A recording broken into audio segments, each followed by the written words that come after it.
Respiratory organ यानी कि श्वसन तंत्र। इसको बहुत सिंपल भाषा में समझते हैं कि सांस लेना या श्वसन तंत्र क्या है। देखो, अच्छी जीवन शैली के लिए हम क्या करते हैं, ऑक्सीजन युक्त हवा को खींचते हैं और CO2 युक्त हवा को छोड़ते हैं। इसी प्रणाली को हम कहते हैं कि हम श्वास ले रहे हैं यानी ब्रीथ कर रहे हैं। ये तो रहा ब्रीदिंग में। खैर, आमतौर पे ब्रीदिंग होना और रेस्पिरेशन होना दोनों अलग है। देखो, जब हम भोजन कर रहे होते हैं तो भोजन में है C6H12O6। जब हम ब्रीथ कर रहे होते हैं तो हम पा जाते हैं ऑक्सीजन। इन दोनों को लेकर के चले जाते हैं माइटोकॉन्ड्रिया के पास। माइटोकॉन्ड्रिया क्या कहती है, चलो तुम दोनों एक काम करो कि विखंडित हो जाओ, टूट जाओ, और टूट करके बनाओ एडेनोसिन ट्राइफॉस्फेट प्लस में कार्बन डाइऑक्साइड और प्लस में H2O का वेपर, वाष्प। क्या बनाओ? वाष्प।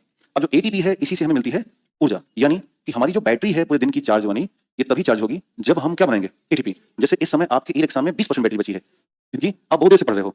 तो अभी मान के चलो कि कितने बजे, 6:30। आपको हम छोड़ेंगे रात को 9 बजे तक, तो अरे ना 7:30 तक छोड़ देंगे, चिंता नहीं। जो बात है वो बात है। हाँ, तो अब आधे घंटे बाद आपका ई रिक्शा कहेगा कि बैटरी लो है ना, तो फिर कहेगा और फिर कहेगा कि किसी को फोन कर लो, टोचन करने के लिए लौट नहीं पाओगे। तो यार ई रिक्शा वाले बड़े लालची टाइप के होते हैं। इनको पता है कि हम इसके घर तक जाएंगे लेकिन लौट नहीं पाएंगे, तो अभी चले जाता है और जाके घर से पहले बंद हो गया। हमने कहा क्या वो भाई, हमारे साथ हुआ ना गांव में। जैसे आजकल हर गांव में रिक्शा पाए जाते हैं, इनको टिर्री बोलते हैं तो गांव में इतने खाली टाइप के रिक्शा है, या आप उनको 50 रुपए पकड़ाइए, वो आपको बाजार लेके जाएंगे, आराम से सामान खरीदिए, उनकी रिक्शा बैठिए, फिर लाके घर छोड़ देंगे। जीवन बहुत खाली है उनका।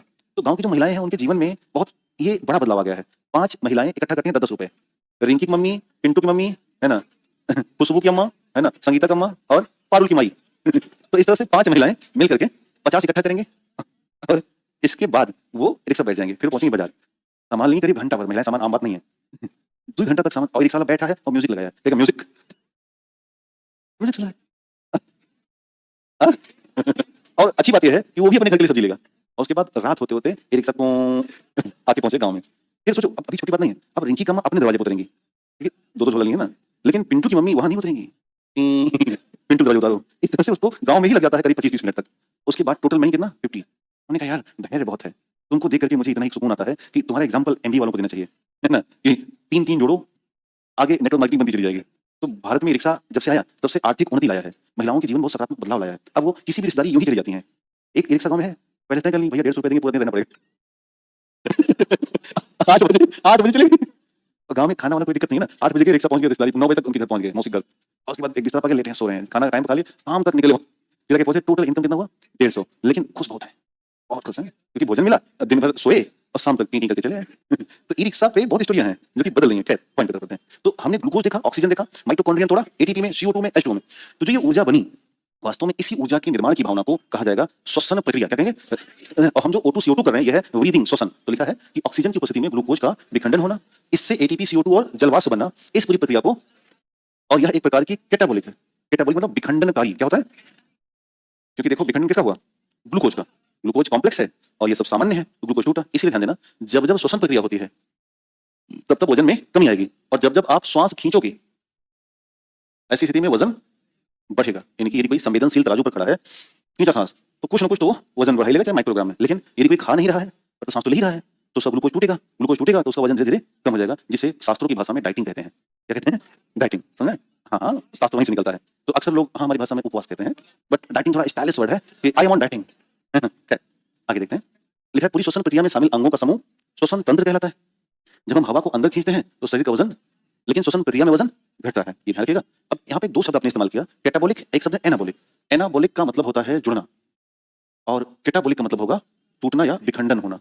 टूटना या विखंडन होना। जैसे ध्यान देना, जब हम लोगों ने, या जब आपने ये देखा होगा फोटोसिंथेसिस, तो प्रकाश संश्लेषण में होता क्या है, CO2 प्लस H2O, और ये बनाता है C6H12O6 और प्लस में O2। तो वास्तव में 2 छोटे छोटे क्या हुए हैं, जुड़े हैं। तो जब कोई जुड़ रहा है और जुड़ करके भोजन बन रहा है तो ये कहलाएगा एनाबोलिज्म। तो एक एग्जांपल ध्यान में रखना है कि एनाबोलिज्म मतलब अणुओं का जुड़ना, बट कैटाबोलिज्म में क्या हुआ कि C6H12O6 रिएक्शन किया तो टूटा किसमें, CO2 प्लस H2O और प्लस ATP। तो वास्तव में ये क्या है, टूटना।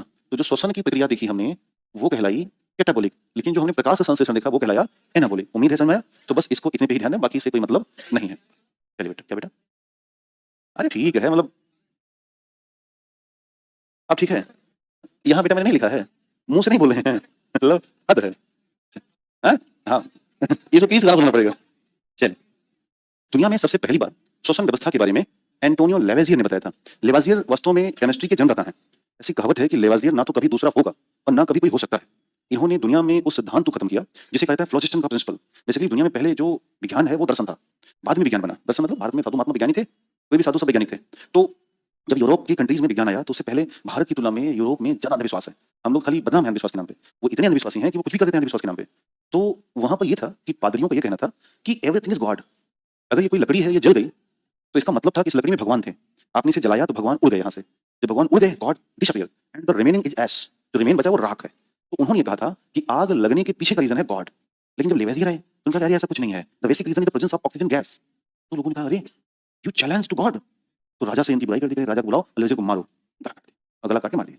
बाद में फिर सीली और प्रिस्टले आए और सीली और प्रिस्टले ने कहा कि जो लेवाजियर ने बताया था ना वो ऑक्सीजन थी, वो सही बात है। और दुनिया को पता चला कि दहन तभी होगा जब ऑक्सीजन होगी। तो खैर आगे बढ़े। एक और नाम है इनका, है नाम मार्सेलो मेलपीगी। ये मेलपीगी हैं, इनको कहा जाता है फादर ऑफ हिस्टोलॉजी, ऊतक विज्ञान के पितामह हैं। और इन्होंने श्वसन क्रिया की व्याख्या दी है। तो एक और बात ध्यान देना कि इनके द्वारा क्या दिया गया, व्याख्या किसकी, श्वसन क्रिया की। अब हम अगर थोड़ा सा प्रवेश करें तो मानव के श्वसन अंगों को हम देखेंगे, ह्यूमन रेस्पिरेटरी ऑर्गन्स या सिस्टम। तो थोड़ा सा इसको ऐसे समझिएगा फिगर में कि ये एक ट्रैक बनता है इनका,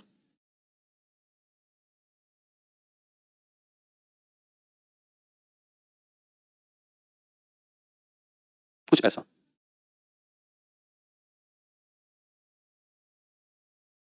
कुछ ऐसे सेम यहां भी होगा। ठीक, तो ये हमारा एक पूरा रेस्पिरेटरी सिस्टम है जिनमें सबसे ऊपर ये जो हिस्सा है ये है नोज, ये है फेरिंक्स या ग्रसनी, ये है लेरिंग्स या स्वर यंत्र, और ये जो हिस्सा आप देख रहे हैं ये है ट्रैकिया या इसको कहते हैं बिंड पाइप। जब ये दो हिस्सों में बंट जाता है इसे कहते हैं ब्रोंकी, और जब ये और कई हिस्सों में बंटता है तो इसे कहते हैं ब्रोंकियोल। हिंदी में कहते हैं श्वसनी और श्वसनिका। और जो गुब्बारा आप देख रहे हैं ये है वायुकोश या इसे कहते हैं एल्वियोली।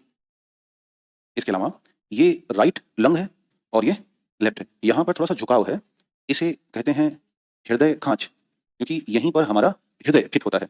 इसके अलावा लंग्स के ऊपर गुलाबी परत पाई जाती है कुछ इस तरह से, इस परत को बोलते हैं प्लूरा।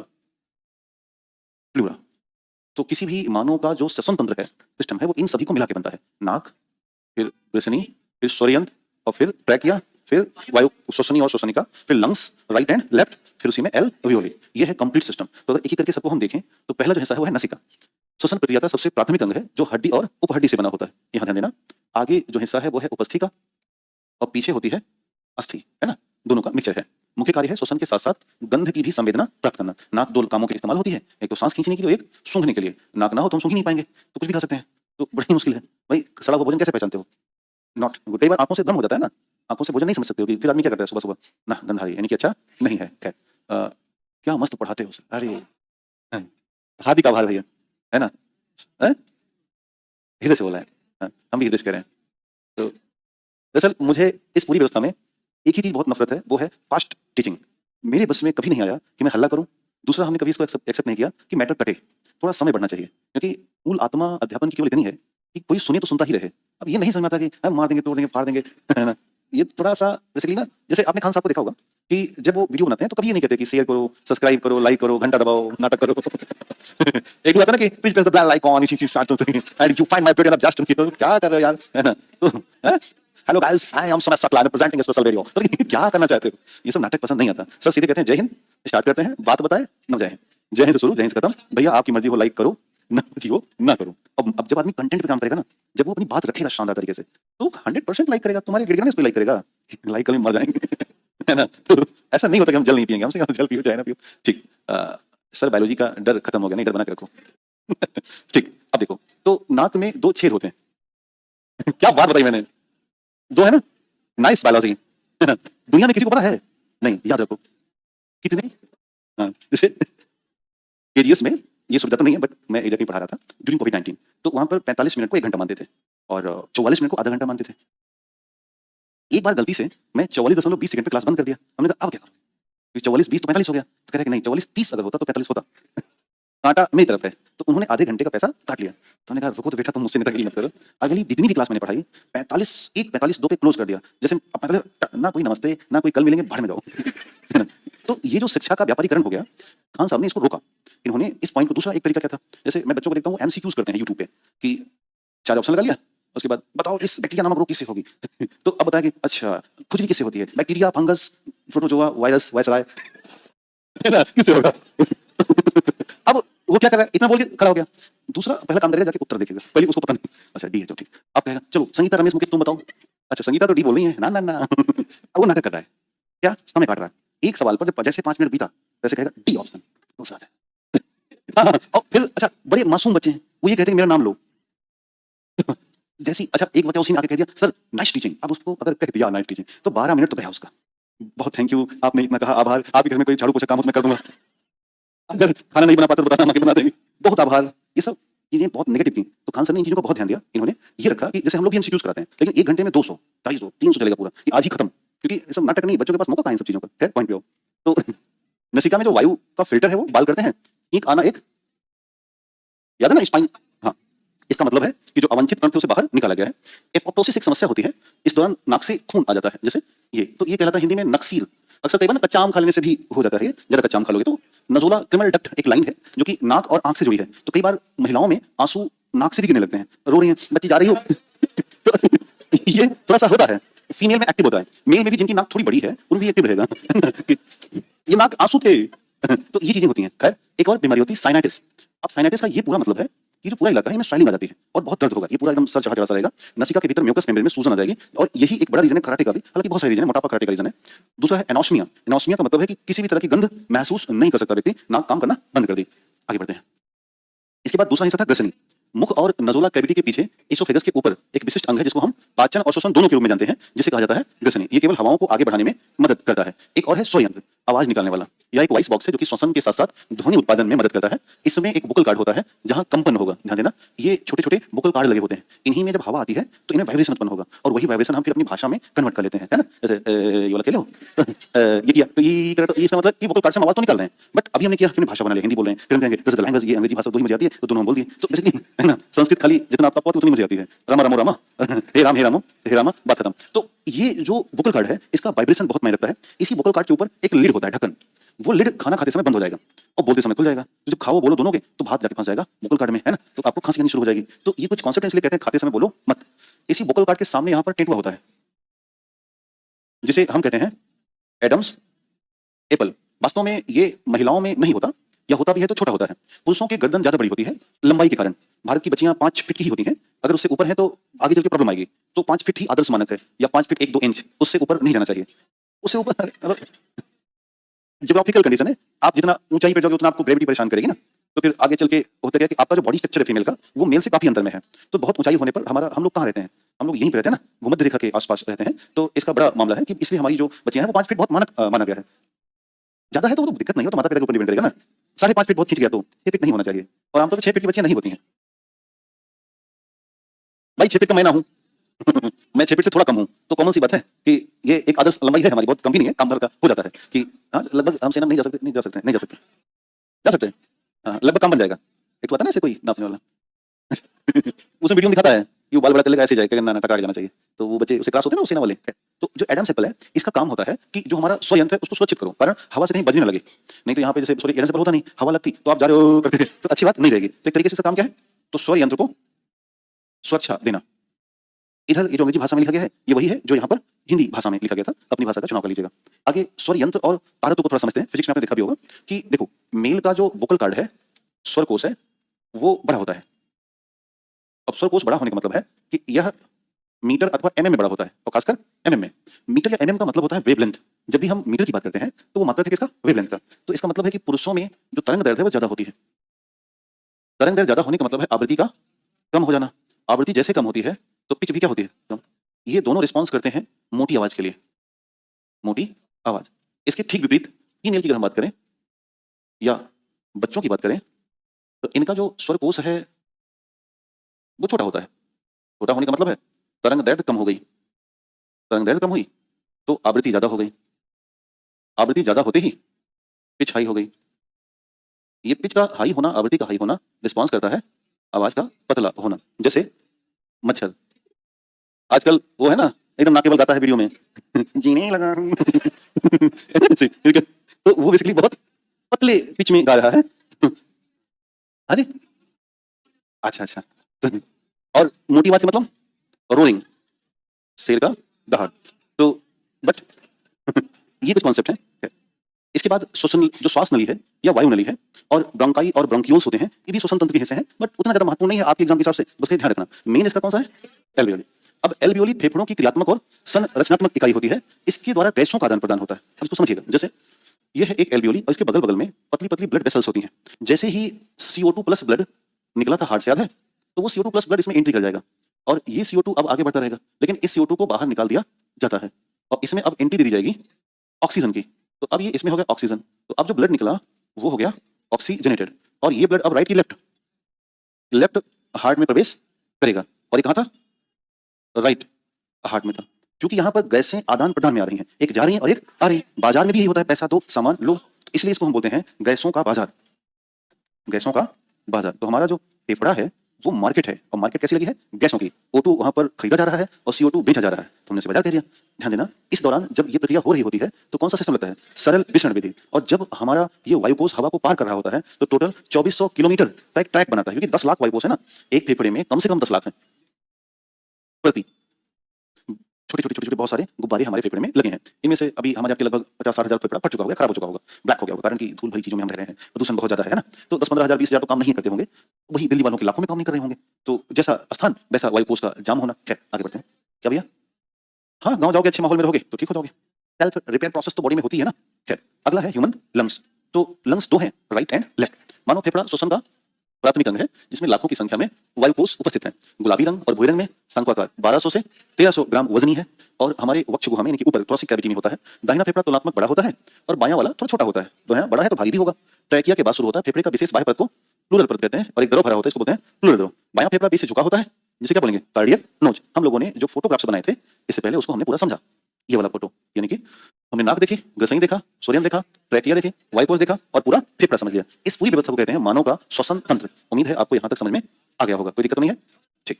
इसके बाद थोड़ा सा एक फैक्ट याद रखिएगा घर पर, कई बार ना दरोगा जैसे एग्जाम में वजन पूछने की व्यवस्था बन जाती है कि हार्ट का 350, लंग्स का 1200 से, ब्रेन का 1300, लिवर का, किडनी का, pancreas, stomach, small intestine, large intestine, spleen, uterus, skin.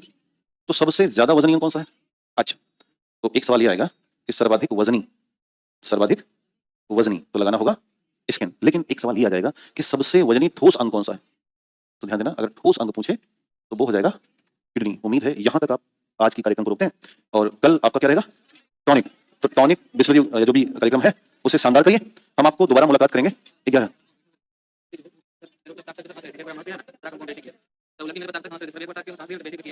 कौन है ये बच्ची? कौन ये? ठीक है, हो गया तो लिखना।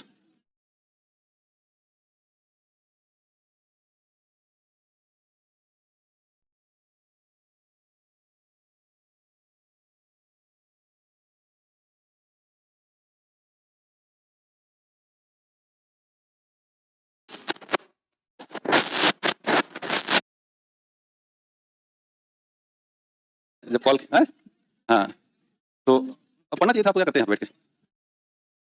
अब वहां से मैं 2 बजे चलता तो मैं 2:30 पहुंचता, मैं 2 बजे देखा गाड़ी नहीं खड़ी है तो मैं कॉल किया, कह रहे हाँ कला से क्या, मैंने कहा मारे कान लाल हो जाएगा तुम्हारा अभी। तो अब गाड़ी का अरेंजमेंट हुआ तो थोड़ा सा विलंब हो गया, थोड़ा क्या आधे घंटे हुआ। तो चलिए, आपका टॉनिक बैच संपन्न हुआ। अच्छा कल है तो कल भी मेरी नहीं रहेगी? अच्छा कह रही है हाँ बेटा। अच्छा तो आप नहीं मनाओगे मकर संक्रांति? हाँ, जो लोग ऑनलाइन देख रहे हैं भैया नमस्ते, आधा घंटा इंतजार करना पड़ा सर, थोड़ा फास्ट कीजिए, ना कर पाएंगे है ना, मतलब आते ही शुरू कर दिया। चलिए शांत हो जाइए, फिर शुरू करते हैं। दरअसल आपकी 3 कक्षाएं हुई ना उसकी टॉनिक की। अच्छा 4 डे तो पूरा रिवीजन मैंने देखा तो छूट ही नहीं रहा, उसमें जो है सो शामिल है। तो तो अगर अगर जो पहले से एक बार सिलेबस पढ़ा होगा, अब जो बहुत नया आएगा उसके लिए तो भाई कॉमन सी बात है कि 4 दिन में कोई पढ़ाई थोड़ी ना होती है। नए के लिए थोड़ा दिक्कत करेगा, या तो वो दम लगाए, लेकिन आपके लिए वो रामबाण है। तो आप उसको रिवीजन करिए। एईटी बैच के लिए लाइए टॉनिक बैच। अच्छा, हर सबके लिए टॉनिक बैच थोड़ी ना होता है। आपका मैं सोच रहा हूँ कोई और बैच लाता हूँ। आपका जो बैच चला है यही टॉनिक है, अच्छा विटामिन। अच्छा अच्छा, ठीक, मल्टी विटामिन टेबलेट। ठीक। हाँ हाँ। सर जो तो कल खान सर अभी एक दिन और पढ़ाएंगे, तो कौन सा विषय बचा है? हिस्ट्री। मैं बहुत आश्चर्य हूँ कि सोचो कि एक दिन मैं कल या परसों देख रहा था, सर एकदम लास्ट तक सुबह शुरू किए थे और रात तक पढ़ा रहे थे।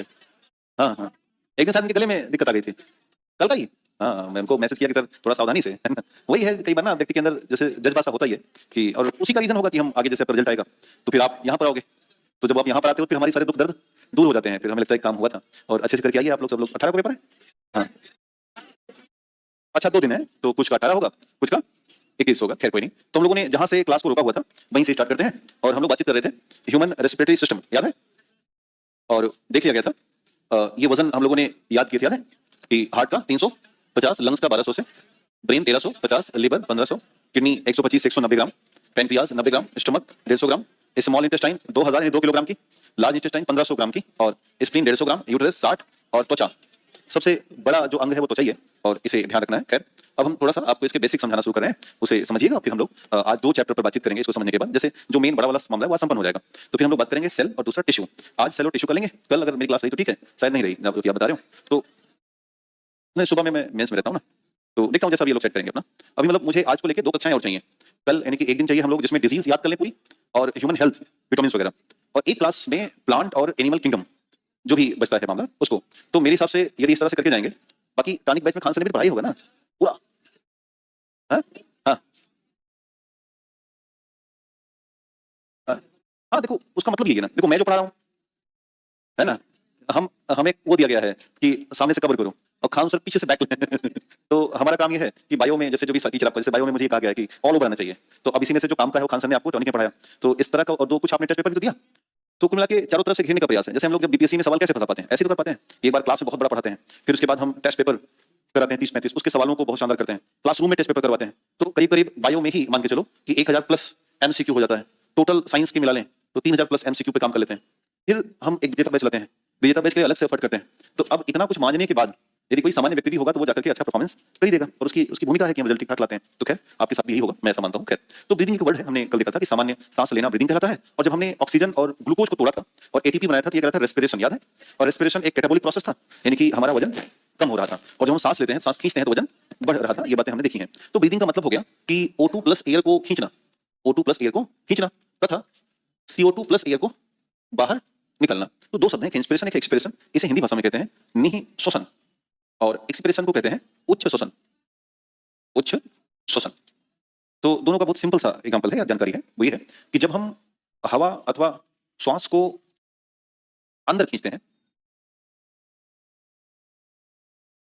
तो ये कहलाता है निश्वसन, और जब हवा को या सांस को बाहर निकाल रहे होते हैं, जब हवा या श्वसन को बाहर निकाला जाता है तो ये कहलाएगा एक्सपिरेशन। अब ध्यान देना, जब मान लो कि ये जहां हम रहते हैं ये पूरा का पूरा वायुमंडल है, और इस वायुमंडल में ये हम लोग हैं, तो वायुमंडल भी हवा से भरा हुआ है, हमारा फेफड़ा भी हवा से भरा हुआ है। जब आप कभी सिलेंडर में रिफिल करने जाते होंगे तो बड़े सिलेंडर से छोटे वाले में रिफिल होता है, तो बड़े वाले का प्रेशर और छोटे वाले का प्रेशर कम। तो फेफड़ा छोटा सिलेंडर और वायुमंडल बड़ा सिलेंडर, तो अगर हमें हवा को अंदर खींचना है तो किसका प्रेशर ज्यादा होगा?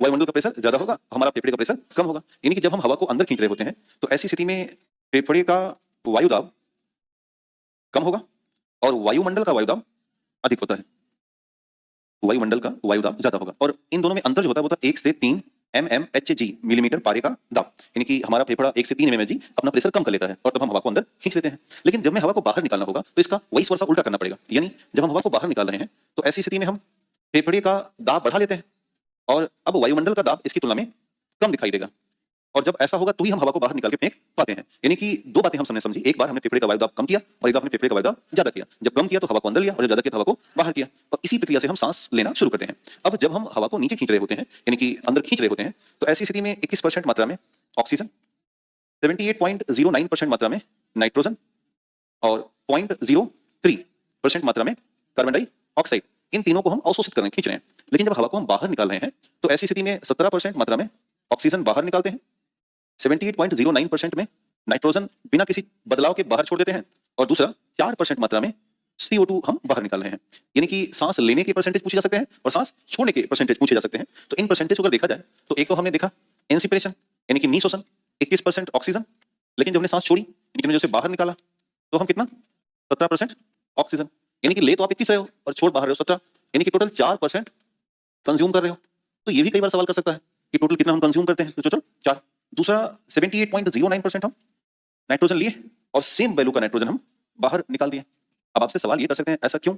ऐसा इसलिए क्योंकि नाइट्रोजन लगभग अक्रिय गैस की तरह भूमिका निभाता है, अक्रिय गैस की तरह भूमिका निभाता है, इसलिए ऐसा हुआ। वो रिएक्शन किया ही नहीं, बस खाली वो वॉल्यूम मेंटेन किया जा करके, क्योंकि वो वायुमंडल में होता है तो गया और बाहर निकल आया, बस कोई रिएक्शन उसमें नहीं रहा। लेकिन हम देख रहे हैं कि 0.03% क्या है, CO2 है, बट हम निकाल ज्यादा रहे हैं, निकाल हम 4% CO2 है। ऐसा क्यों?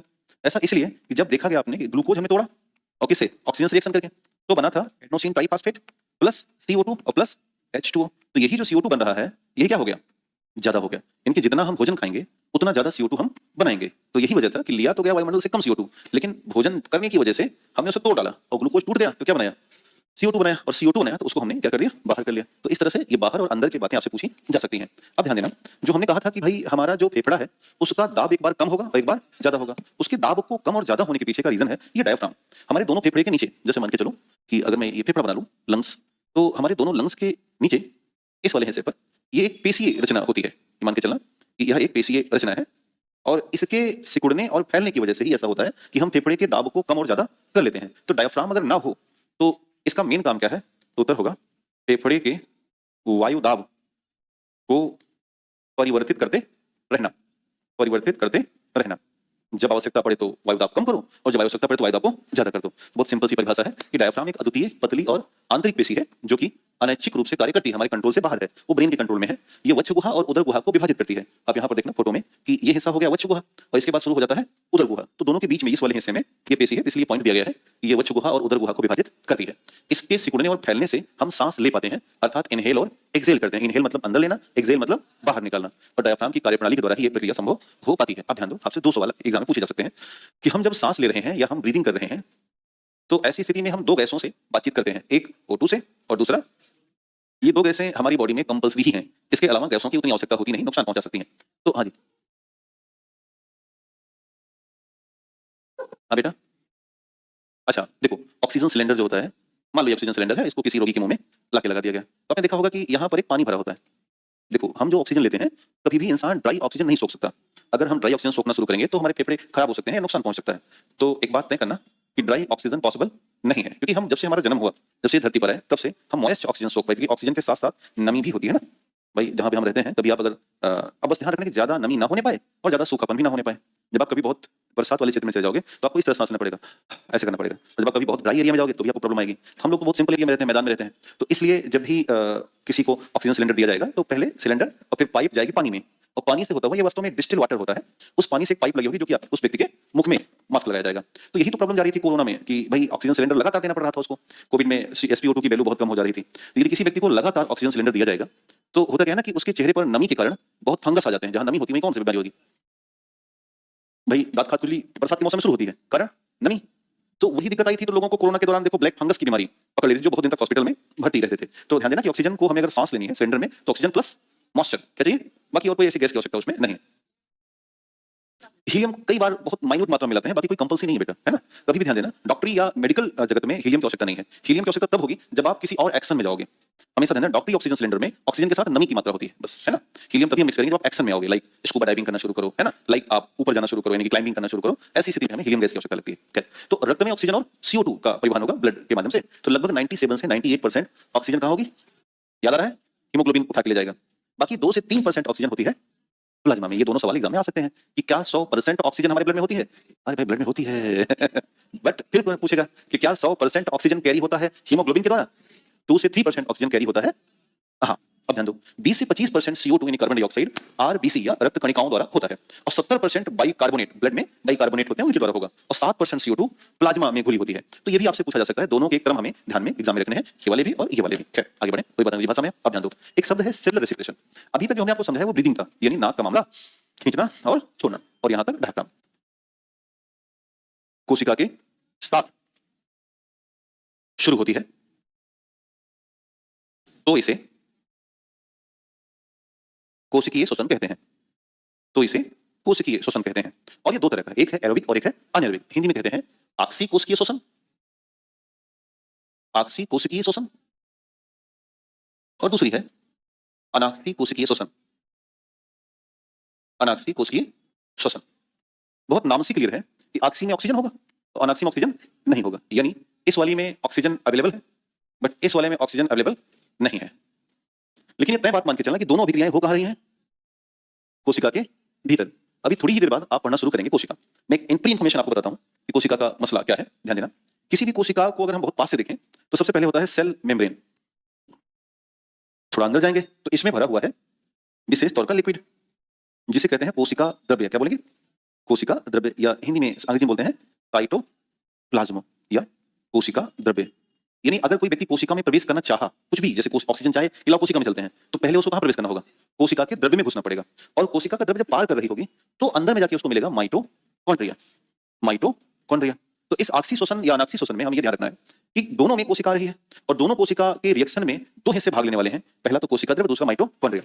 तो जब तक ऑक्सीजन की बात होगी तो ऑक्सीजन में दोनों होगा, कोशिका द्रव्य, माइटोकॉन्ड्रिया। लेकिन जब ऑक्सीजन गायब हो जाएगा तो माइटोकॉन्ड्रिया भी गायब हो जाएगी। तो बात को ध्यान में रखना है कि एरोबिक रेस्पिरेशन की तरफ हम आए तो एरोबिक रेस्पिरेशन में पहली बात तो ऑक्सीजन अवेलेबल है, और देखो तो इसने ग्लूकोज क्या कर दिया, तोड़ा, 6 कार्बन डाइऑक्साइड, 6 वाटर और प्लस में एटीपी बनाया। इस पूरी प्रक्रिया में हमने देखा कि कोशिका क्या हो रहा है, तो कोशिका में सबसे पहले आया साइटोप्लाज्म और फिर इसमें शामिल हुआ माइटोकॉन्ड्रिया। तो आपको एग्जाम के लिए यही याद रखना है कि आक्सी श्वसन में कोशिका के कौन से हिस्से भाग लेते हैं। तो नंबर 1 साइटोप्लाज्म और नंबर 2 माइटोकॉन्ड्रिया। देखो जितना मैं बोलूं उसी को कैच करना है, कारण ये एईडीओ के छात्र हैं, उनको भी बता दूं, वो भी ध्यान रखें, और आपको भी ध्यान रखना है। फर्जी का पढ़ने से कुछ होने वाला नहीं है, काम की बात सुनो। अगर वो यहाँ पर कभी पूछने आया आपसे सवाल तो 3 बातें ही पूछेंगे। पहला, ये रिएक्शन के बारे में कि आक्सी श्वसन में कितना ऑक्सीजन भाग लेगा, 6, और कितना CO2 बनेगा, 6, कितना H2, 6, और बहुत ज्यादा मात्रा में एटीपी, तो एटीपी की मात्रा हमेशा हाई होगी। दूसरा, सेल का कौन सा हिस्सा, साइटोप्लाज्म, माइटोकॉन्ड्रिया। क्लियर हो गया? अब इसी बात को हम भाषा में देखते हैं। तो आक्सी श्वसन की प्रक्रिया में ग्लूकोज का पूरी तरह से अधिक मात्रा में, प्लस में और प्लस में, यह प्रक्रिया और प्लस दोनों में संपन्न होती है। अब सवाल है कि इस तरह का श्वसन लेता कौन होगा? तो जवाब है हम जैसे लोग जो बड़ी आकार की जीवधारी हैं, यानी हम और आप, अर्थात मानव और पेड़ पौधे, जीव जंतु, और दूसरा पक्षी और वो पादप जो आकार में बहुत बड़े होते हैं। ये सारे के सारे ऑक्सीजन का इस्तेमाल करते हैं ऑक्सी श्वसन के लिए, और जहां होगा वहां पर ध्यान रखना है कि ये दोनों भाग लेंगे, साइटोप्लाज्म प्लस माइटोकॉन्ड्रिया। अब चलते हैं अनएरोबिक रेस्पिरेशन की बात करें तो यहां पर ध्यान रखना है, पहली बात तो ऑक्सीजन यहां से गया, लेकिन सेल है, पर सेल में ध्यान रखना है सेल में दोनों नहीं है। सेल में अब केवल और केवल कोशिका द्रव्य ही भाग लेगा, केवल कोशिका द्रव्य ही भाग लेगा। इस बार माइटोकॉन्ड्रिया की भूमिका नहीं है। तो बस यही याद रखना है एग्जाम में कि अनाक्सी श्वसन जब हो रहा है तो माइटोकॉन्ड्रिया भाग नहीं ली है, केवल कौन भाग लिया है? कोशिका द्रव्य भाग लिया है। और 2 अभिक्रियाओं को ध्यान में रख के चलना है। पहली अभिक्रिया दिखा रही है वो है C6H12O6। चूंकि ऑक्सीजन गया नहीं है तो ऑक्सीजन नहीं गया तो C6H12O6 का बहुत विघटन नहीं हो पाता है, ये टूट जाता है लैक्टिक एसिड में C3H6O3, और कितना आएगा आगे 2, ये बन जाता है लैक्टिक एसिड। और यही लैक्टिक एसिड कई बार हमें समस्या पैदा करता है। कब? जब हम बहुत अधिक कठिन काम करते हैं, जब हम बहुत जल्दबाजी में एक्शन में आते हैं तो हमें एनर्जी की नीड ज्यादा हो जाती है। ऊर्जा ज्यादा होने से हमारा शरीर कई बार अपनी श्वसन की प्रक्रिया पूरी नहीं कर पाता, वो अनाक्सी पे ही रुक जाता है। जैसे हम ऐसे प्राणी हैं, हमारे में पहले अनाक्सी होता है फिर आक्सी होता है, मिक्स चलता है, लेकिन कई बार हमारा अनाक्सी पे ही रुक जाता है और बॉडी में क्या बन जाता है, लैक्टिक एसिड। तो ये प्रॉब्लम आ सकता है। दूसरा, जो छोटी जीवधारी है, मान लेते हैं बैक्टीरिया या कोई फंगस, इन सब की बात करें, इनमें भी C6H12O6 टूटेगा और वो बन जाएगा 2C2H5OH, और यह है एल्कोहल जिसे कहते हैं एथिल एल्कोहल। क्या बोलेंगे? एथिल एल्कोहल के नाम से जानेंगे। और प्लस में बनता है CO2 और प्लस मिलेगा एनर्जी। तो अब इस पूरी प्रक्रिया में हमें ध्यान रखना है, उसको यहाँ पे लिखा गया है कि अनाक्सी में ऑक्सीजन अनुपस्थित है। इस पूरी प्रक्रिया में ग्लूकोज का विघटन पूरी तरह से नहीं होता, और ग्लूकोज किसमें टूट रहा है? एथिल एल्कोहल और कार्बन डाइऑक्साइड में, और एटीपी की मात्रा बहुत कम बन पाती है। दूसरी बात, यहाँ पर केवल साइटोप्लाज्म ही भाग ले रहा है, माइटोकॉन्ड्रिया की भूमिका नहीं है। अब ये अनाक्सी श्वसन हर जगह होगा, सूक्ष्म जीवों में जैसे कि बैक्टीरिया, ईस्ट आदि में, हमें भी होगा। जंतुओं और मनुष्यों में अनाक्सी श्वसन जब होता है तो ये तब होगा जब हम कठिन काम कर रहे हैं, और इसी के दौरान क्या बन जाएगा? लैक्टिक एसिड बन जाता है, जो कि हमें क्रैम्प पैदा करेगा, यानी कि खिंचाव पैदा करता है या जटिल दर्द उत्पन्न करेगा। ध्यान देना कि इस दोनों प्रक्रियाओं के साथ, यानी कि आक्सी और अनाक्सी प्रक्रियाओं के साथ 2 महत्वपूर्ण थ्योरी जुड़ी है। एक थ्योरी है जिसे हम कहते हैं, ध्यान देना, कि यदि हम अनाक्सी श्वसन की बात कर रहे हो तो अनाक्सी श्वसन में आपको याद रखना है, इसकी थ्योरी का नाम है ग्लाइकोलाइसिस, या इसी को बोलते हैं EMP पाथवे। तो ये 2 नाम याद रखना, ग्लाइकोलाइसिस या EMP पाथवे। और अगर हम बात करें आक्सी श्वसन की थ्योरी का, तो इसमें जो भूमिका है प्रमुख वो है क्रेब्स साइकिल, या इसे कई बार कहते हैं साइट्रिक अम्ल साइकिल, साइट्रिक अम्ल साइकिल। तो 2 याद रखना, अनाक्सी के लिए ग्लाइकोलाइसिस सिद्धांत आता है और ऑक्सी के लिए क्रिप्स साइकिल सिद्धांत आता है। और एक और बात बहुत स्पष्ट ध्यान में रखनी है, वो ये है कि क्रिप्स साइकिल सदैव ग्लाइकोलिसिस के बाद ही शुरू होती है, ग्लाइकोलाइसिस के बाद ही शुरू होगी, बाद ही शुरू होती है, कभी डायरेक्ट क्रेब्स साइकिल नहीं होती। इसलिए हम लोग पहले अनाक्सी करेंगे, फिर क्या करेंगे, ऑक्सी करेंगे। और जब दोनों अभिक्रियाएं हो जाती हैं, ऑक्सी और अनाक्सी, तो दोनों को मिला के अगर हम एक अणु ग्लूकोज लेंगे तो दोनों के साथ हमें टोटल 38 एटीपी ऊर्जा मिलेगा, जिनमें से 2 एटीपी मिलता है ग्लाइकोलाइसिस के दौरान और प्लस 36 एटीपी मिलता है क्रेब्स साइकिल के दौरान। तो इसे भी थोड़ा सा ध्यान में अपन को रखना है। अनाक्सी शोषण क्या बोला गया, क्रेब्स साइकिल। जब आप अनाक्सी शोषण बोला ग्लाइकोलिसिस, और जब आप ग्लाइकोलिसिस करा रहे थे तो टोटल कितना मिला, 2 एटीपी। और जब आप ऑक्सी में आए तो वो होगा क्रेब्स साइकिल, और क्रेब्स साइकिल मिला टोटल 36 एटीपी पर 1 मॉलिक्यूल ऑफ ग्लूकोज। तो 1 है तो इतना मिला, 2 होगा तो गुणा कर लेना, 2.5 होगा तो आप उसको मल्टीपल करें, लेकिन इतना अंदर तक नहीं जाएंगे, इतना ही आपसे पूछेंगे। अब हमारे पास अलग अलग प्रकार की जीवधारी है, जैसे हमारे पास फेफड़ा है तो वैसे और किसी के पास कुछ और हो सकता है। तो इसकी लिस्टिंग हमें एग्जाम में महत्वपूर्ण हो सकती है। जैसे जो पृथ्वी पर निवास करने वाले स्तनधारी हैं या पक्षी हैं या सरीसृप हैं, ये अपनी सांस लेते हैं लंग से। उभयचर में तीनों होगा, फेफड़ा भी होगा, कुलोम भी होगा, त्वचा भी होगा। जब ये धरती पर चल रहे हैं तो फेफड़ा इस्तेमाल करेंगे, पानी में है तो कुलोम इस्तेमाल करेंगे, गिल्स, और जब मिट्टी के अंदर दब जाते हैं त्वचा। बेसिकली जो मेढक है ये है मछली। कुछ मछलियां फर्जी चक्कर में बाहर कूद जाती थी, समुद्र किनारे आती थी, कूद के बाहर आ गई, और कूद के बाहर आई तो कुछ देर तड़पी और तड़प के फिर पानी में चली गई। लेकिन उनके माता पिता ने जबरदस्ती लाके बाहर छोड़ दिया, अरे तुम बहुत नाटक कर रही हो, अब तुम आना मत, घर लौट के दरवाजा बंद कर लो इनके लिए। तो वही मछलियां मेढक बन गई। मछलियां वास्तव में मतलब मेढक कोई नए प्राणी नहीं है, मछली है, उनका एवोल्यूशन हुआ है। तो इसलिए मेढक में वो सारे गुण आ गए। मेढक ने ईश्वर से कहा होगा देखो हमारे घर वाले हमको बाहर छोड़ दे रहे हैं, तो एक तो गिल्स लेके आया मछली से वो, और जब धरती बनना शुरू हुआ तो फेफड़ा का डेवलपमेंट कर लिया। दूसरा वो नमी में रहना शुरू कर दिया जाकर किनारे किनारे, तो उसने फिर स्किन का भी इस्तेमाल सीख लिया। इसलिए जितने उभयचर हैं उनकी बड़ी खास बात मेढक की है कि इनमें तीनों क्षमताएं उपलब्ध होती हैं। मैं तो कहता हूं एक आध और दे देना चाहिए था, है ना। बाल से सांस लेने लगते, बस बाल है नहीं उनके पास, है ना, 2-4 फेफड़ा और लगा देते, क्या करना था। मछली कैसे है, गिल्स ले रही है। डॉल्फिन और व्हेल क्योंकि स्तनधारी होती हैं। केचुआ, अमीबा स्पेंडल डिफ्यूजन प्रक्रिया करता है, तो इसे हमें ध्यान रखना है। ये देखो मेढक तो त्वचा भी है, लंग्स भी है और गिल्स भी है ना, नॉस्ट्रल कैविटी बोलते हैं इसको। दूसरा केचुआ प्रसाद है। तो केचुआ की 2 खास बात ध्यान देना कि इनका सांस ये तभी ले पाएंगे जब नमी होगी। ये कभी भी सूखी मृदा में सांस नहीं ले पाते। कई बार देखा होगा केचुआ कई बार धूल भरी मिट्टी में मिल जाते हैं आपको, तो उसी में लपेट उठते हैं, बहुत सफर कर रहे होते हैं, सफोकेट हो रहे हैं। अगर कुछ देर इनको नहीं हटाएगा तो मर भी सकते हैं। इनका एक ही आवश्यकता है कि इनको वेट सॉइल चाहिए, नमी चाहिए, तो ये स्किन का इस्तेमाल करके सांस लेने में सक्षमता दिखाते हैं। दूसरा कुछ जैसे कॉकरोच है, तो कॉकरोच सांस लेते हैं स्पेरिकल से, किससे, हाँ स्पेरिकल्स इस बोलते हैं, अथवा इसको बोलते हैं एयर सैक। तो एग्जाम में दोनों में से कोई एक लिखा रहेगा, ध्यान दीजिएगा। छोटे छोटे इसमें स्पेरिकल्स बने होते हैं, कई सारे होते हैं जिनका इस्तेमाल करके ये सांस ले लेते हैं। एक और जीवधारी है जो है मुख्य तौर पर स्पाइडर। तो स्पाइडर के पास ना बुक लंग्स होते हैं। इनके पास जो फेफड़ा है वो किताबों की तरह है, जैसे आपकी किताबें हैं पन्ने पन्ने बने होते हैं, वैसे इनके फेफड़ों में 1 2 3 4 5 6 इस तरह से पेजेस होते हैं। यानी कि इनका जो लंग्स है वो लाइक ए पेज है, पन्ने की तरह है, इसलिए इन मकड़ियों को कहा गया बुक लंग्स। तो आपको ध्यान रखना है। एक और महत्वपूर्ण ध्यान देना, ये एक मशीन है, इसको बोलते हैं स्पाइरोमीटर। क्या बोलते हैं, स्पाइरोमीटर। और इसी स्पाइरोमीटर से हमारी श्वसन दर मापी जाती है ना। जैसे 1 मिनट में हम कितनी बार, 14 से 16 बार सांस लेते हैं, 14 से 16।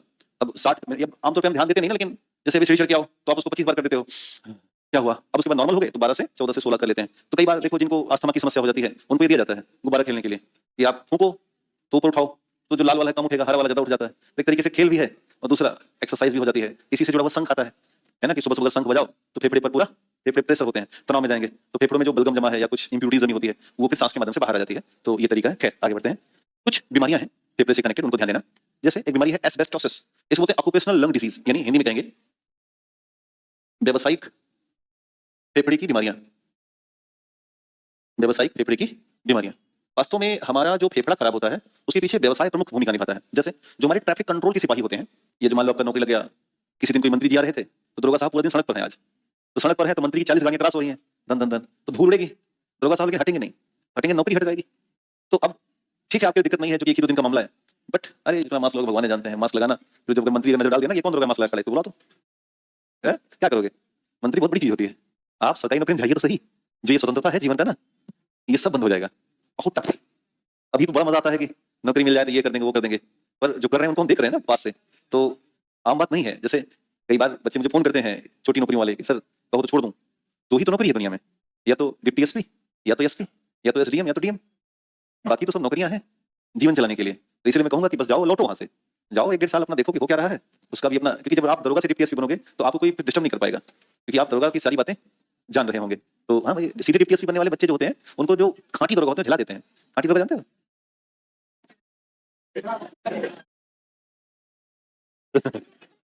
ये खाटी दरोगा है।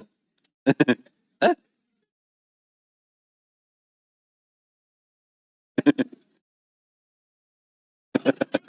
हाँ बेटा, आप बैठे बैठे नहीं, खाते खाते निकल जाता है। जो जो चीज आप खाओगे, आलू खाओगे तो आलू की तरह बन जाओगे, बीन्स खाओगे तो बीन्स की तरह बन जाओगे, है ना? जो आप खाओगे वैसे बन जाओगे। हाँ हाँ। घूस खाओ। घूस खाओगे तो घूस बन जाओगे। अब जैसे नौकरी है एईडीओ की, है ना, असिस्टेंट एजुकेशनल अधिकारी का, तो ये भी बहुत बदमाश भाई नौकरी है। इनके पास जो जिम्मा दिया गया है वो दिया गया है कि आप करीब 15 20 50 स्कूलों का आप दिन भर में देखो। इनको सामान्य भाषा में डिप्टी साहब कहते हैं। तो ये जो प्राइमरी स्कूल है वहां जाएंगे, औचक निरीक्षण करेंगे। तो ये कई बार औचक निरीक्षण करने के चक्कर में बदमाश हो जाते हैं। ये निरीक्षण जब करते हैं तो उसी में कोई इनको मिल जाता है। आपको ऐसा नहीं होना है, ठीक है? आप बहुत अच्छी कैटेगरी में जाएंगे। और तो वैसे ही बीमारी है यहाँ पर, वो है एस्बेस्टोसिस। तो ये एक होता है एस्बेस्टोसिस। तो कोई भी लंग्स से रिलेटेड बीमारी होगी तो इसमें इशू क्या जाएगा, ध्यान रखना। हमने भाई शांत रहो, जब पूछा जाए तो बताओ, सुनोगे तो ठीक रहेगा। लास्ट टाइम में सुन लो, हो सकता है एक दो सवाल बीड़ी जाए। बैठे हो तो काम कर लो, अरे ठीक है। तो इधर ध्यान दो। अगर हम आपसे पूछें कि फेफड़े का क्रियात्मक इकाई कौन है, तो आपका उत्तर होगा एल्वियोली या वाइपोस। तो जब भी कोई लंग्स डिजीज होगी उसका अंतिम असर क्या होगा, एल्वियोली को परेशान करना। तो जो एस्बेस्टोसिस बीमारी है ये होती है, जो चादरें बनती हैं, सीमेंट की चादरें जानते हो, अक्सर गांव में लोग पतरा रखता है ना ऐसे, क्या बोल रहे हैं? एल्वे। बेटा वो एस्बेस्टस होता है, बस ये आप चूंकि जो बोलते हो वही बोलते हो। एक ये ना, एक ध्यान देना, एस्बेस्टस एक मिनरल है, खनिज है, जो कि रेसेदार होता है। यह एक रेसेदार खनिज है जिसको हम मिला लेते हैं सीमेंट में, और इसी की ढलाई करके हम बनाते हैं सीमेंट की चादरें। तो जो वहाँ के वर्कर्स होते हैं वो, चूंकि जब सीमेंट में पाउडर है, एस्बेस्टस बहुत छोटे छोटे महीन कण होते हैं, तो वहीं पर उनको मिक्स कर रहे हैं, वहीं पर सांस ले रहे होते हैं। तो कई बार उनके लंग्स में यही एस्बेस्टस जाके फंस जाता है। जैसे मान के चलो कि ये इनका वहाँ के जो वर्कर्स हैं उनके लंग्स की एक एल्वियोली हो गई, और इस एल्वियोली में ही एस्बेस्टस जाके फंस गया ऐसे। अब होगा क्या कि आपने शायद पढ़ रखा है कि O2 और CO2 का आदान प्रदान होता है। यहाँ यहाँ O2 आता है और यहाँ से CO2 निकल जाता है, क्योंकि अब यहाँ पर क्या फंस गया, एस्बेस्टस। तो अब ना तो CO2 बाहर जा पाएगा और ना ही O2 अंदर आ पाएगा। यानी अब क्या होगा कि जो ब्लड की सफाई थी, ब्लड का शुद्धिकरण हो रहा था, वो अब नहीं हो पाएगा। यही समस्या कहलाती है एस्बेस्टोसिस। यानी कि चादर के निर्माण में लगे हुए मजदूर के फेफड़े में एस्बेस्टस के कण फंस जाते हैं, तो उसी को हमने नाम दिया एस्बेस्टोसिस। ऐसे ही बहुत सी बीमारियां हैं जो लंग्स में जाकर के पार्टिकल्स फंसने से हो रही हैं। जैसे एक और बीमारी है जिसका नाम है न्यूमोनोकोनियोसिस। हिंदी में कहते हैं यही बात, न्यूमोनोकोनियोसिस। अब बस आपको ध्यान रखना है क्यों होगा ये। दरअसल जो कोयला खदान में लोग काम करता है ना, जो कोयला के कण फंस जाते हैं तो फेफड़ा काला पड़ जाता है, तो इसी को कहता है न्यूमोनोकोनियोसिस। एक और बीमारी आएगी बेरिलियोसिस। ये होता है जो एरोस्पेस, यानी कि जहां हवाई जहाज बनता है या जहां बल्ब का निर्माण होता है, वहां पर बेरिलियम का इस्तेमाल किया जाता है। तो जब फेफड़े में बेरिलियम फंस जाएगा तो हो जाएगा बेरिलियोसिस। एक होता है सिलिकोसिस। अब सिलिकोसिस होगा जहां पर बालू की खनाई होगी, क्योंकि बालू का मतलब है सिलिकॉन ऑक्साइड, SiO2 या सिलिका। तो बालू के कण भी बहुत महीन होते हैं, क्योंकि वहीं पर धूल रही है, वो सांस ले रहे हैं, तो सिलिका जाके कहां बैठ गई, दोनों फेफड़ों में, तो वो सिलिकोसिस हो जाएगा। एक है सिडरोसिस। सिडरोसिस वाली उनको होती है जो बेल्डिंग करते हैं। देखा होगा कि बेल्डिंग करते समय धुआं निकलता है, तो बेल्डिंग के दौरान सिडरोसिस की समस्या हो जाती है, और टिन की बिल्डिंग में स्टेनोसिस हो जाएगा। और अभी देखा गया एस्बेस्टोसिस, हमने समझा था कि जो एस्बेस्टस उद्योग है वहां हो जाता है। एक और है, ये है न्यूमोनाइटिस। अभी न्यूमोनाइटिस कब होगा, इसको भी लिखेंगे न्यूमोनाइटिस। ये होती है उन किसानों को जो मशरूम की खेती करते हैं। मशरूम की खेती करने वाले किसान, आपने अगर कभी मशरूम की खेती ऑनलाइन देखी होगी तो वहां पर ना, या ऑफलाइन भी अगर देखा होगा, तो बहुत मॉइस्चर होता है। और मशरूम वास्तव में फंगस है, मशरूम कुछ अलग तो है नहीं, फंगस से बना हुआ है। तो जहां मशरूम उगता है उसी के ऊपर बहुत छोटे छोटे पार्टिकल्स होते हैं, इनको बोलते हैं बेटा स्पोर। क्या बोलेंगे, स्पोर। और ये स्पोर ही क्या करते हैं कि और नए नए मशरूम बनाने का प्रयास करते हैं। तो जब ये स्पोर बहुत स्मॉल पार्टिकल है, ये बहुत माइन्यूट होते हैं, और माइन्यूट होने के नाते ये किसानों के नाक के माध्यम से सीधे फेफड़े में चले जाते हैं। तो जो मशरूम का कल्टीवेशन करेगा उनको बीमारी हो जाती है न्यूमोनाइटिस। अगला कुछ और बीमारियां हैं, जैसे एक है एम्फाइसीमा। एम्फाइसीमा क्या है, जो सिगरेट पीता है अथवा जो दिल्ली में रहता है, नहीं पटना संभला हुआ है, तो आपने सुना होगा एक ऐड आता है, भाई शांत रहो, हरकत करोगे सीधे हम कहेंगे जाओ घर याद करो, चुपचाप सुनो। तो आपने देखा ऐड आता है टॉर, कहता है कि ये देखो नॉर्मल फेफड़ा है, ये है धूम्रपान का फेफड़ा, से दाबता है काला काला कुछ निकलता है। तो वास्तव में जो टॉर है वो फेफड़े को काला कर देता है, और फेफड़ा धीरे धीरे कैंसर ग्रसित हो जाता है। तो उसी से कनेक्टेड है एम्फाइसीमा। इसको हम एक तरीके से COPD नामक बीमारी मानते हैं। पूरा परिभाषा है क्रॉनिक ऑब्स्ट्रक्टिव पल्मोनरी डिजीज। ध्यान देना, ये इस बार के एग्जाम के लिए बेहद इंपॉर्टेंट है, कारण कि खबरों में ही होती है ये COPD। जो दिल्ली में समस्या आई है या पटना में जो समस्या आई है, कब, जब एयर क्वालिटी इंडेक्स पहुंच जाता है ऑन एवरेज 300 प्लस, और पार्टिकुलेट मैटर 2.5 और पार्टिकुलेट मैटर 5.0, इन सब की मात्रा भी बहुत हाई हो जाती है। आपने सुना होगा ये सब चीजें कि PM 2.5 बढ़ा हुआ है, और छोटे आकार के कण है ये। तो इनकी वजह से हमारे लंग्स पर बुरा असर जाएगा। इन सभी को इकट्ठा नाम दिया जाता है COPD। Emphysema develop over a time with excess air pollution and smoking. अधिक वायु प्रदूषण अगर हो रहा हो, अथवा कोई व्यक्ति धूम्रपान, जैसे जो रिसर्च है दिल्ली की वो ये है कि दिल्ली में रह रहा प्रत्येक व्यक्ति 10 सिगरेट डेली पी रहा है, चाहे वो पिए या ना पिए, फ्री का सरकार या वहाँ के लोग पिला ही रहे हैं, तो मुश्किल है, ये नहीं होना चाहिए। बट अचानक मेरे हिसाब से ठीक भी नहीं होगा। अभी हम एक ऐसे दौर से गुजर रहे हैं जो विकासशील की अवस्था है। जब घर में कोई काम लगा होता है तो धूल तो उड़ती ही है, जब काम हो जाएगा, सब काम ठप पड़ जाएगा, तो धूल अपने आप बैठ जाएगी। यही सेम कहानी अमेरिका में भी हुई है, यूरोप में भी हुई है, कोई ऐसा नया नहीं है। अपने यहाँ है क्या ना कि अपने यहाँ जुकाम बुखार एक आम तरीका है। विगत कई महीनों सालों से अमेरिका या यूरोप के किसी लोग जुकाम होता ही नहीं, वहाँ संक्रामक बीमारियां ही नहीं है। जैसे अपने यहाँ धूल उड़ती है, वहाँ पर धूल नहीं उड़ती, वहाँ पर खुला हुआ स्थान घास से ढका जाता है, या घास नहीं है तो उस पर आर्टिफिशियल ग्रास लगाई जाएगी, कहीं भी खुला स्थान मिलता नहीं है। अपने यहाँ हर जगह खुला स्थान है, कारण कि उतना ध्यान नहीं जाएगा ना उधर। तो धीरे धीरे जब सारे काम हो जाएंगे, जब देखो ये बिल्डिंग सारी बन जाएगी, इधर वो बन जाएगा, ब्लड बैंक बन जाएगा, सब कुछ अपने आप ठीक हो जाएगा। अभी हम ट्रांजिशन फेज से गुजर रहे हैं, वैसे तो भारत देश गुजर रहा है, तो ये कॉमन सी बात है, फिर भी ठीक हो तो ज्यादा अच्छी बात है। धीरे धीरे ये फेफड़े को, ऊतकों को खास करके प्रभावित करती है, एल्वियोली को नुकसान पहुंचा देती है। एक और समस्या है न्यूमोनिया। न्यूमोनिया हो जाता है बैक्टीरिया की वजह से। नाम बताओ, स्ट्रेप्टोकोकस न्यूमोनी। क्या नाम है? स्ट्रेप्टोकोकस न्यूमोनी नामक बैक्टीरिया है, इसका प्रभाव होगा। और ज्यादातर ये बैक्टीरिया प्रभावित करती है बच्चों को, और दूसरा बुजुर्गों को प्रभावित करती है।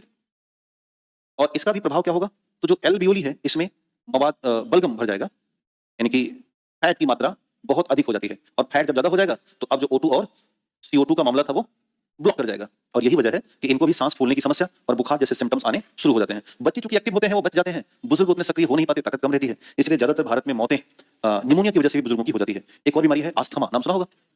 आस्थमा वास्तव में एक प्रकार का फंगल इन्फेक्शन है, अर्थात ये हो रहा है फंगस से, और इसमें लंग्स तक प्रभाव नहीं जाता, बल्कि जो हमारी ये ब्रोंकी और ब्रोंकियोल है, पढ़ा था ना आपने, जैसे आप इसको बांटोगे तो ये ब्रोंकी हो जाएगी, और अंदर जाएगा तो ये ब्रोंकियोल हो जाएंगे। तो इसमें होता क्या है कि श्वास नली अथवा श्वसनिका में सूजन आ जाती है। तो जब भाई पहले इतना बड़ा इलाका था हवा जाने के लिए, और अब सूजन आ गया तो पूरा क्या हो गया, बंद हो गया, ये हालत बन गई। तो अब जब आप कोई सांस लेगा तो उसको बहुत तेज से खींचना पड़ेगा।